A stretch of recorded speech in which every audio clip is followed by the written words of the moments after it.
తెలంగాణ ప్రభుత్వ విద్యార్థి వ్యతిరేక నిర్ణయాలు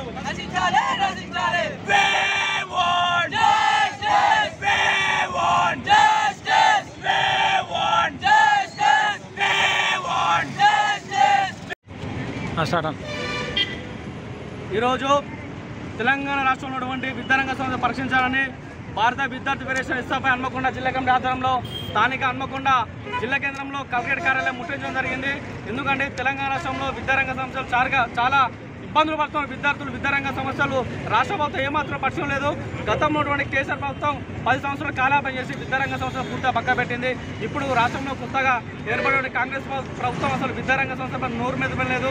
ఈ రాష్ట్రానికి విద్యాశాఖ మంత్రి ఉన్నాడా లేదా, అసలు ఇప్పటి వరకు తెలంగాణ రాష్ట్రం అసలు విద్యాశాఖ మంత్రి ఎవరో వారి పేరు తెలియదు.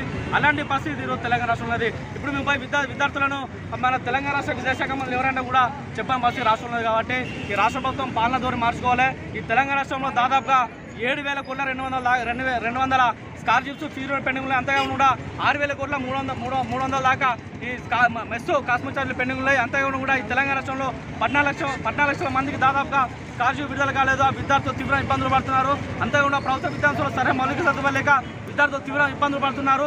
ఎస్ఎంఏ హాస్టల్ సొంతమా లేదు, అలాగే ఎస్టీ బీసీ మైనారిటీ గురుగాలు కూడా సొంతమా లేదు. ఈ డిమాండ్స్ కాక ఈ రాష్ట్ర ప్రభుత్వంలోని జిల్లాలో ఉన్నటువంటి అధికారుల సమస్య ఈ విద్యార్థుల సమస్య పరిష్కరించుకుంటే విద్యార్థుల పక్క పని నిర్మించుకుంటే పెద్ద వృద్ధం చేస్తాం. అంతేకాకుండా కూడా ఇంటర్మీడియట్ విద్యార్థులు మధ్యాహ్న భోజన పథకం అమలు చేయాలని గతంలో కేసీఆర్ ప్రభుత్వం ఏర్పడడం వల్ల తెలంగాణ రాష్ట్రం మొత్తంగా ఉద్యమాలు చేస్తున్నారు. కానీ అప్పటి ప్రభుత్వం ఏమాత్రం పట్టించుకోలేదు. ఇప్పుడు కాంగ్రెస్ ప్రభుత్వం పట్టించుకొని ఈ తెలంగాణ రాష్ట్రంలో విద్యారంగ సమస్య పరిశీలించాలి. ఇంటర్మీడియట్ విద్యార్థులు మధ్యాహ్న భోజన సౌకర్యం కల్పించాలి. అంతా కూడా కాశీ యూనివర్సిటీ డెవలప్మెంట్ కోసం 1000 కోట్ల నిధులు కేటాయించాలి. భారత విద్యార్థి ఫెడరేషన్ ఎస్ఎఫ్ఐ హన్మకొండ జిల్లా కమిటీ డిమాండ్ చేస్తుంది. నా పేరు మంద శ్రీకాంత్, ఎస్ఎఫ్ఐ జిల్లా కార్యదర్శి హన్మకొండ.